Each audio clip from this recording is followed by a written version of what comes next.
And so we're going to interview her. And the crazy thing about Laura that I just learned is all the stuff that she did right in her life also led to a bunch of frustration and dissatisfaction and unhappiness. And just the bio real quick that I know is started a business at 19, effectively retired at 37, wildly successful and quite wealthy, and realized that at 37, retired with more money than you knew what to do with, you weren't particularly happy. So got into life coaching and experiencing kind of what you were going through and trying to solve that problem. And then that led to a book. And now that's led to you wanting to run a whole new career of coaching and speaking and all that type of fun stuff. So what did I miss in the 30-second Reader Digest introduction of Laura? Well, my book launched recently and I'm officially #1 bestselling author, which is awesome. Nice. And, I have a TED Talk forthcoming. So very cool. So let's dive right in. Like, tell us the story of what led to, I don't know, maybe some of your discontent and then realizing you had to do some work on yourself. And of course that leading to the 6 habits. So what happened, right? You retired at 37. You're like, I'm crushing it, made more money than I thought I ever would, but I'm not happy. Yeah. So here's the thing. A lot of entrepreneurs, people that really love to be successful, myself included, can get crushed under the weight of our own success. And that is what happened to me. So I work one-on-one with executives, entrepreneurs that have started their businesses and have all the money, have all the toys, have all the stuff, but have no time and probably no joy. And the kids are complaining and, I never see you. The spouse is complaining, well, I'm going to leave you if blah, blah, blah. And I'd like to tell you I was in a better position, but I really wasn't. I was fighting a lot with my new husband, who you don't want to fight with is your new spouse. That's bad. When I retired, I was literally bleeding internally from years of stress. And I was so just broken inside. I really want to tell the story that I get to be the brave soldier riding off into the sunset on my white horse. That is so not what happened. I skidded to the finish line on my face. I was a grumpy leader, and that's being really generous. I don't think I was very fun to work for at the time. They were probably seeing me leave. Bye, bye-bye, bye-bye now, go. It's just a really, really crappy place to be. And I was depressed. I hated myself and I had achieved so much in my life. I have won loads of awards. I've been on major television. I've done all these great things. And yet when I retired, I felt like a loser. I felt like a fraud and I just felt tired, burnt out, grumpy, the whole thing. And I was like, something is seriously wrong here if this is how I'm feeling, despite everything. I should be feeling like $1 million because I've done all the things. I've checked all the boxes. Why do I not feel epic right now? So as an entrepreneur does, I saw a problem. I wanted to solve it, started picking at the scab. What is this?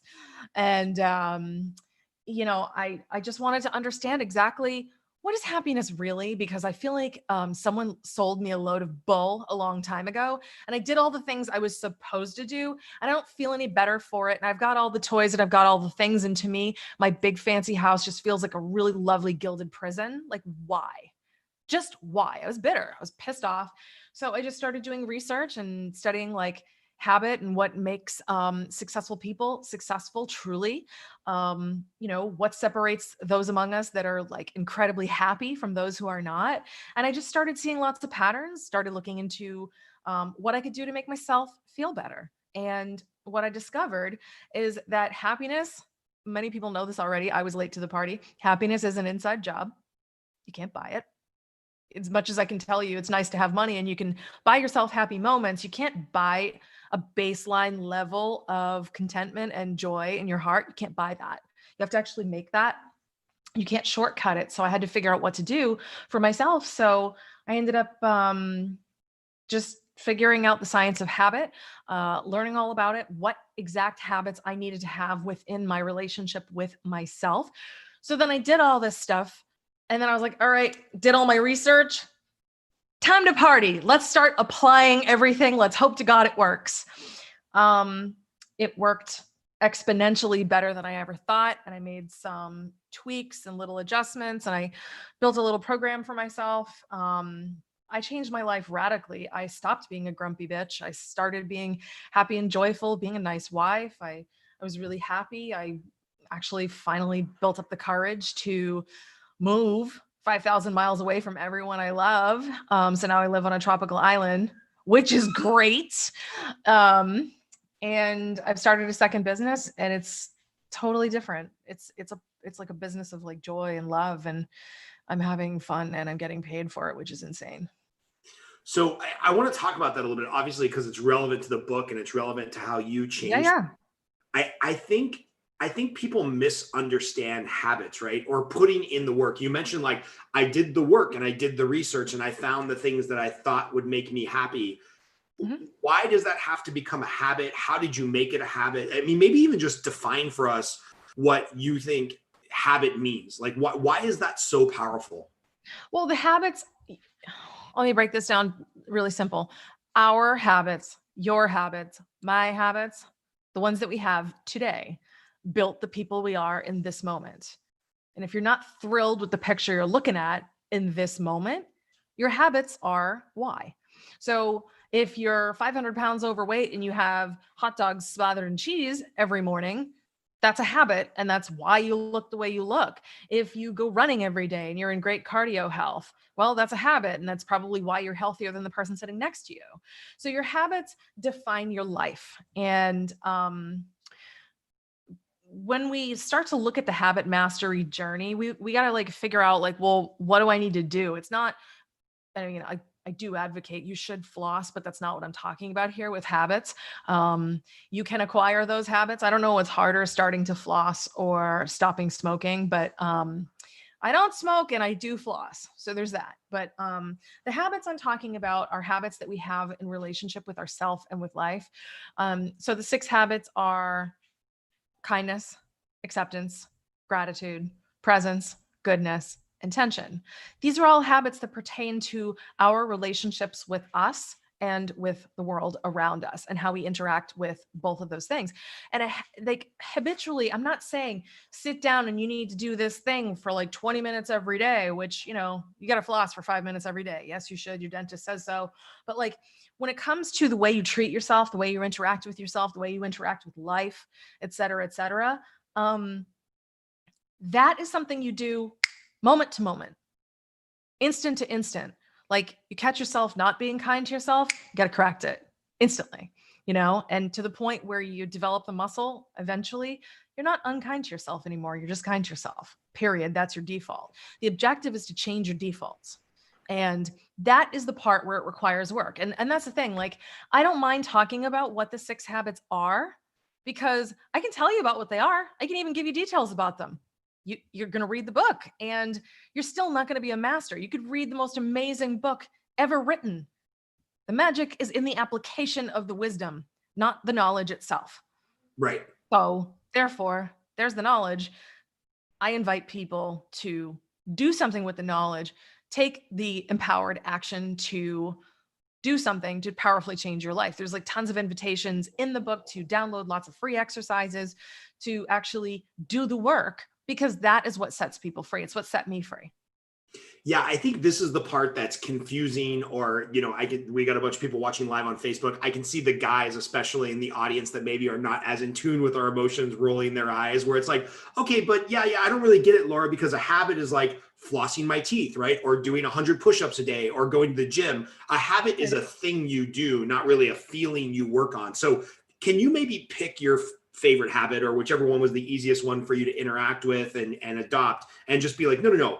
This is how you create an emotion or a feeling or a thought process into a habit. Because that, even though I live in this space of coaching and I know a lot of great people that are habitually good with their emotions, it's still like, I still find myself rolling my eyes. I'm like, oh yeah, gratitude, we're supposed to do it, blah, blah, blah, blah, blah. When I think of a habit, I'm like, well, gratitude is you sit down and you journal for 5 minutes every day about what you're grateful for. And it's like, well, if I get off that path, does that mean I can't spend my day being grateful? Like, talk a little bit about how that habit becomes either an emotion or a mindset. Because my thought of habit is exactly what you said. You floss your teeth 5 minutes a day, every day, and then you have a better life. And it's like, you're saying something deeper than that. Oh, it's very much deeper than that. And I think, before I answer you directly, I just want to preface this by saying society has done a fine job of teaching men to be allergic to feelings. It's wrong and it's not okay. And I'm going to say this, my husband is a manly man, man's man, right? And he I'm throwing him under the bus a little bit here. He did not initially accept the whole 6 habits stuff, okay? Until he saw me after the fact change my life so dramatically and become the person I always wanted to be. Then he started leaning in, being like, what are you doing? Can I get some of that? Yes, you can. Come to the dark side. We have cookies, So the thing about the habits, like gratitude, I'm not talking about writing your gratitude list every day. Although that's what, if that's what you want to do, good on you. That's not what I'm talking about. I'm talking about perceiving our lives and all of the things that happens, especially the unfortunate stuff, as an opportunity, as something through the lens of goodness, something that no matter what happens, there is something to be grateful for. And I'll use this COVID stuff as an example. So many people are being given more time with their children, more time with their spouses, more time to tend to their gardens and things that they've been wanting to do for a long time, but couldn't because they had a commute, they had this, they had that. So my mom always used to say, turn the shirt inside out. There's a crappy situation. I'm actually a domestic abuse survivor / thriver, like doesn't bother me. I choose to look back on that situation with gratitude because of all the incredible power it revealed in me that I don't think I could have discovered quite so quickly. I would have discovered years later. So I'm grateful to have gone through hell early so I could see the fire inside of me much younger in life. You see what I'm saying? So let me pick on one of the examples and I'll give you an example. Some of these habits are actions. Some of them are more like just retraining our brain. And I'm going to give you a great example that pertains to entrepreneurs, salespeople, business owners. This is the habit of kindness. The habit of kindness is all about how you treat yourself, not how you feel about yourself. How you feel about yourself is acceptance, but how you treat yourself is acceptance. Or treat yourself as kindness, right? So when you treat yourself the way you normally do, you're probably going to be the mean little bully in your head. Oh, you can't do this. You got that thing later. Oh, you can't do 10 more reps on that machine. Wuss, right? You're like, men do this all the time when they're on the machine, at the gym, trying to psych themselves up and doing more. Oh, you can't make it 1 more mile, expletive, dirty word, female genitalia term, etc. Okay. And that is actually not the best way to encourage someone to do something. And a great example is sales. I spent 20 years in sales. I would go door to door. I would have to cold call, which, by the way, I don't know what's more fun, getting a root canal or cold calling, but I've done lots of cold calling. And the thing about that is there is an internal monologue in your head, in my head, in everybody's head when they have to pick up that phone. They're going to pick up the phone. They're like, is it going to be, oh God, oh God, oh God, I don't want to do this. I don't want to do this. I don't want to do this. It's going to go like crap. I don't want to do this. Hi, how you doing? Okay. Or, you know what? I got this. This so-and-so is so lucky to talk to me right now. Beep, boop, boop. Hi there. Okay. It's an attitude shift. And if you break it down to even like grade school, it's the nurturing parent versus the bully. The bully is the one that says, you can't do it. You don't look good. You're not going to make that sale. You don't deserve it. There's a more successful company out there that's going to make that sale, not you. Other people deserve that money, not you. And that's the mean little narrative in your head that even if you don't want to acknowledge that it's there, for most of us, it's there. But the nurturing parent, by contrast, is just what it sounds like. You can do it. I believe in you. You got this. You look great today. You'll make the sale. Even if you don't make the sale, so what? You're still an awesome person. Right? Or, hey, you know what? If you don't make that sale, it doesn't change who you are. Oh, you didn't make that sale? Whatever. You'll make the next one. You'll make 3. Don't worry. The nurturing parent is something that at one point, hopefully, we've had in our lives from other people. But we don't grow up with the training to become our own nurturing parent. And this is where kindness comes in. This is a habit, because my habit used to be, I can't do this. Oh my God, I can't make this presentation. There's 8 people in the room. They're all looking at me. Everyone is so much more accomplished than me. I don't know if I can do this. And, ugh, I don't know if my presentation is solid enough or my references are good enough. Oh my God. Oh my God. I used to do this to myself all the time, and I would achieve from a sense of like, almost like fight or flight type of anxiety and like pressuring myself. You better perform or you're a freaking loser if you don't. Or it could be, you know what? Psh, I got this. I got this. I'm nervous. So what? Nerves mean you care. You got this. Right? Now, what happens when you get to the second level of that stage, right? Because we have some people watching right now who are like, okay, maybe they're over that. Like they feel comfortable, they're kind to themselves, they know that they're good at their profession. But then this other thing starts to creep in where you're like, well, I could have worked later and got another deal. I killed that presentation. I should have done 2 of them that day. Oh, I did the presentation. I should have given them an upsell, right? This constantly comparing to where I could have been, what I should have done. One of my coaches is like, dude, Scott, stop shitting on yourself. Like, I don't want you to shit on yourself. I don't want you to shit on yourself. Like, it is what it is, right? So talk a little bit about that, because I think some of the people in our group are feeling core competent, even in this time of COVID-19, mortgage professionals, real estate professionals, they're still doing a fair amount of business. Some of them are doing more business than they ever did. So now the new fear and the new being just so hard on ourselves is like, well, Scott, you could have worked 2 more hours and gotten another deal. You could have fine-tuned that system a little bit better. You could have been better. Oh, that other guy down the street, he's getting more business than you. Why aren't you more like him? And then to me, that's the type, especially for the top producing male or female, where it's never enough, constantly beating ourselves up. Can you talk a little bit about that? Because I feel like maybe you're that type of person as well. I used to be. I'm recovering shitaholic. So here's the thing. There are 6 habits. They're not 6 epiphanies. And there's also not just one. There's 6. And they all actually interconnect with each other. So what you've talked about is acceptance, actually. Accepting that maybe you don't feel like doing it today, and that's all right. And you don't need to meet your mom's approval that you've been trying to get since you were 5. Maybe you need to go to therapy and unpack that. Like, we need to give ourselves permission to love ourselves as is. And, great examples. We need to forgive ourselves. We need to offer empathy to ourselves and to others. And we need to learn to say to ourselves, for the mistakes we've made, you did the best you could with what you had at the time. It's okay. And again, with the nurturing parent, you did the best you could, right? And the thing is, a nurturing parent, think about it. It's unconditional love. We don't do that for ourselves, but we can learn. And we actually showed up in life knowing how to unconditionally love ourselves, but it's the world around us that took that away. Same thing with presence, same thing with goodness, same thing with gratitude, same thing with everything. We arrived into life already masters at the 6 habits. It's life that has taken it away. It's my job to give it back to people by showing them and all of us exactly how to do it. So the thing about the kindness and the acceptance, they're definitely interrelated and they're connected, because, how you treat yourself and how you feel about yourself are obviously 2 sides of the same coin, right? So I thought about it long and hard when I was designing the book and putting everything together. Do I separate these out? Do I keep them together? Do I make them just one habit? And they really are 2 different things, because one is how you perceive yourself, how you regard yourself. And that's I'm good enough. If I punch out at 5 today, I'm good enough. And I'm worthy of love as is. I don't need to earn it.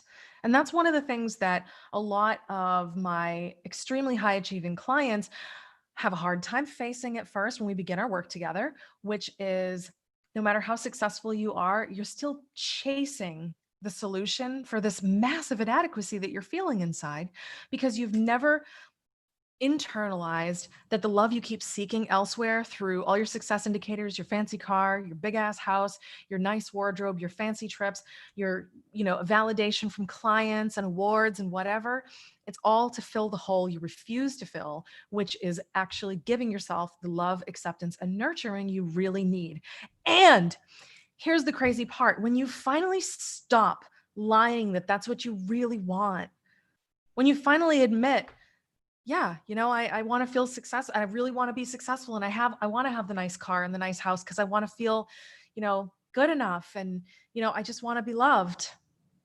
When we actually admit that, we realize, wow, And a lot of people cry. I know I did when I had this massive realization, like the love I always needed was from me to me. And once I actually give it to myself, the things I need, the list gets smaller and smaller. And I don't need to work until like 9 p.m. If I choose to, it's because it's fun. And, like I did this for years. I mean, I stressed myself out so bad from always going after one more sale and one more cold call and one more meeting and everything to make everybody else happy. And I twisted myself in knots to build myself around my business and make everyone else happy because I just desperately needed the approval and love and nurturing that I refused to give to myself. Then, once I started learning to give it to myself, business got easier. Money started flowing freely. Things weren't so hard. I started having fun. And it's amazing what happens as leaders when we actually powerfully say, yeah, I'm not going to do that. No, I'm not going to do that. And I'm going to punch out today at 3:00. Oh, you can't. Oh, but I can. And I'm going to, because nobody's going to die. Because unless I'm a doctor, and I'm not, we're not saving lives here. It'll keep. And by the way, you can punch out too. It's fine. I find that once I truly began to be a better leader for myself, I became the most incredible leader that I know and that I've always wanted to be, because I finally stopped lying to myself about what I wanted and finally gave myself what I truly wanted on the inside. And it's amazing. So I love everything you just said, by the way. I always like to think of like, oh, the person that's maybe not getting this, why might they not be getting this, right? And I think sometimes when we talk about being kind to ourselves, the acceptance, the love, I think some people turn that thought maybe into apathy, right? Like, okay, well, I just am who I am. Like, that's just who I'm going to be. Can you talk a little bit about, hey, maybe there's an area I do want to achieve in. I'm carrying around like 10 extra pounds I want to lose. I want to get really good at jujitsu because it's just like my new hobby. Can you talk a little bit about having a new goal, either personally or professionally, or something that you really want to strive to get better at, but still living in connection with these 6 habits where it's like, hey, this is not about being apathy and just being, apoplectic about where I am in my life and like, well, I'm good, all set. I'm good, never need to improve anything. I love that you brought this up. Talk about that balance. Yes, I'd be delighted to talk about this. So I love going to like events like the Tony Robbins, like Unleash the Power Within. And the difference, it's actually really minor. It's minor, but major, right? It's like the difference is you still do these things, but from a different place from within. You do it from a place of fulfillment and, oh, that would be fun, and curiosity and zeal and zest and joy for life and yourself, versus trying to correct an inadequacy or something that's not fulfilling. I'm on my 2nd attempt to learn Italian, and I'm doing it now from a place of fun and enjoyment. And I'm not making myself be an expert and condemning myself if I suck. I still cannot figure out the possession words. And I'm like, and it's just like, yeah, it is what it is. But I'm like, I'm not treating myself like crap because of it. I'm giving myself grace and time. And if I choose to go to another Tony Robbins event, COVID willing, I'm going to go because I want to, and I'm going to work on myself because I love myself, not because I hate myself and feel like I need fixing. And that's the pivotal difference. I don't ever want to do anything anymore because I've worked on my habits and become a habit master. From a place of, I need to fix me. It's like, no, I'm actually whole and complete. And I'm not apathetic or apoplectic at all. I'm good.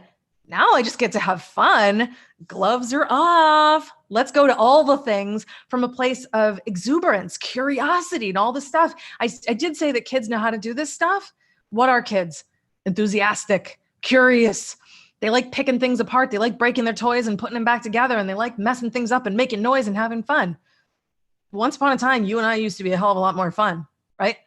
So it's really just returning to that. And we do all these things from a place of love and just enthusiasm, the way it's supposed to be, by the way. By the way, if you guys watching and gals watching are, because this might be the first one where you have more gals watching than guys. If you're loving Laura as much as I do, just click the little likey button, leave a comment. If you're watching on YouTube, leave a comment. Laura, why don't you walk us through one habit building exercise, and then we'll tease people a little bit that they got to get the book for the rest of the stuff. But maybe pick one of your favorite habits and like just walk through a practical exercise of like, all right, this is how you start to interact with this habit, and this is how you start to bring this into your life. Sure. So we already talked about kindness. So I'm just going to stick with that one just so we're not hopping all over the place. Continuity is good. So when we first begin to take a look at kindness in our lives, by the way, there's tons of exercises in the book that will be more and bigger than what I'm talking about, but yes, do the work. The first step is self-awareness with all of it. You can't possibly work on yourself from a place of like, guessing and like trying to just throw darts at the board. What was the name of that game when we were kids? Was Pin the Tail on the Donkey? Yeah. This is not that. Pin the tail on the feeling. No. What we're trying to do instead is figure out where we are now. So we need to hear ourselves. So with kindness, we need to start taking massive inventory. And this is one of the things that I'm excited to give to your audience. This is one of the coaching things that I work with my clients on. We do lots of awareness exercises. The first one I always suggest, keep a journal with you all day, every day for about a week. Write down every nasty, crappy thought that you have toward yourself. Write it down. So you're going to have thoughts like you wake up in the mirror, you look in the mirror and you're like, ugh, what happened to you? Okay. That'd be so brutal. 4:45 a.m. getting ready for jiu-jitsu. God damn, you look fat, Scott. What happened to that? What happened to your belly? That would be brutal, but I'm sure you're going to get it would be, but like, that's the point. Like the point is the horror of the accumulation. At the end of one day, you'll be like, what the hell? You'll be blown away and you'll be horrified at how badly you treat yourself. At which point I don't need to make the point for you. You will make the point for you that we have a problem here. I need to work on this. I am not okay. Like, Houston, we have a problem. Like, things are not okay. I am on fire and I am the one with the matches and the gasoline. Yeah. So sit there with your notepad, maybe keep like an audio thing in your phone. Like if you're doing a lot of driving, you can just like, dictate like I do, hey, blah, blah, blah. And then just add it into like your notepad file. Just make a notation. Every time you say something, I can't do this. I look like crap. Why are you eating so much? God damn, I always eat too much. I'm such a fat slob, blah, blah, blah. No matter what it is about your performance, your appearance, your sex life, your perhaps disinclination to have sex with the lights on, disinclination to pick up cold calls and do all those things, or to have uncomfortable conversations with employees or clients or whomever. When we face anything that we don't like, why do we dislike it? What are we telling ourselves? And what is the hate speech that's happening, either thoughts or actual words coming out, or perhaps there may actually be destructive actions that we're taking. Oh, you're so fat. And then you skip breakfast. That's an action you're doing against yourself because you're trying to punish yourself for the heinous crime of having a few extra pounds on your midsection. How dare you? How dare you? The thing is, you need to keep a journal. You need to keep a record. Like, crimes against your own humanity need to be recorded so then you can actually correct them. And that's where you begin. And then I'm guessing in the book you tell us what to do next, right? Because that part just sounds horrible. It is horrible. I didn't say this work was beautiful or glamorous. I said it delivered, and it does. Like, if I, the reigning queen of all things stubborn and like steadfastly committed to doing things the wrong way, if I can do it, you can do it, because I've built all this stuff to be completely Laura proof. So if it's Laura proof, it's anybody proof. And nice. The thing about entrepreneurs that I love, which is why I enjoy working with the clients that I do, entrepreneurs are fixers, and we see problems and we're like, that's going to suck. All right, boots on, let's go. Versus a lot of other segments of the population, it's like, that's going to suck. About face and head in the other direction, right? So I took a look at a lot of the stuff that I had to do. And honestly, I was lower than low and feeling like garbage anyway. So it didn't really hurt that bad at the time, because it was just like, oh, well, more of the same. Right. So, but as I started to feel better and discovered I had more scabs I still had to pick, I was like, oh, that's going to hurt, but then you get better at it. Hurts less the more you do it, the more you realize, oh, wow. Oh, okay. This only hurts because I'm attaching a value judgment to it. This isn't wrong or bad. And I am not wrong or bad for feeling these things. And simply taking objective inventory of what's what from an emotionless perspective is something you will build a muscle to do. And it gives you the ability to take massive inspired action, because awareness is the very beginning of setting yourself free with anything. Isn't that the first rule of the 12-step programs? Like, you have to first admit you have a problem. Yeah, exactly. You have to identify the problem and admit it's yours. Okay, we're here. Take a page from AA or whomever. Admit you have a problem and actually do the work to take inventory. Nice. Well, I love so much your little inner dialogue and your voices. And I live here in LA, so I used to play in a poker game with a bunch of, I would say, B celebrities. And you remind me so much of Laura Prepon, who was on Orange is the New Black, and she was on that 70s show. She's awesome. Yeah. So if this coaching thing doesn't work out, I think you have a backup career in acting, because you are very much like her in your demeanor and your storytelling and whatnot. So just know you've got a backup if you decide you get burnt out on coaching and you want a third career. Nice. I actually tried acting once. There was a lot of casting going on in Boston about 6 or 7 years ago. And I was auditioning for movies, and it was really fun. But then I discovered, like, I needed to be available like that when I have a really busy corporate calendar and I'm busy selling. And I was like, do I want to put in all this time and money and effort so I can go make maybe $4 an hour to, like, maybe show up in the background of some movie where I don't matter at all? Or do I want to go build an empire? Yeah, I think you made good decisions. Other than the book, what's the easiest way for people to get in touch with you if they want to continue the conversation, hear more from you, hear more stories from Laura? So if you go to more stories from Laura, if you go to the6habits.com, the word 6 is spelled out, the6habits.com, you can get an autographed book from me if you like. Just cover the cost of shipping and handling, and I will scribble in it, "I love you. You are a master of all your habits." I would love to do that. Also, those that are interested in working with me one-on-one, if you really want to unscramble your head and massively accelerate through your life, especially if you are a self-made person, I can definitely help you accelerate like rocket fuel through all of this stuff. It's this concept of 360-degree life design. So if you've achieved lots of success and you're currently crushed under the weight of it because you're worried about, I don't know, what will happen if you stop twirling the heavens? Will your family still love you? Will the kids still get to go to private school? This. I always wanted to start my own business, or I want to do that. I don't want to blah, blah, blah. Whatever. All it takes is clarity, a plan, and massive loving work on yourself. And I have all of that massively clearly laid out for you. I love it. I love it so much. Hey, thank you so much. I know your time is super valuable, and you were just about to experience a hurricane there in Hawaii. So I'm glad that diverted and we were able to jump on the call. Maybe because, obviously a lot of people in this group are interested in lead generation and building that empire.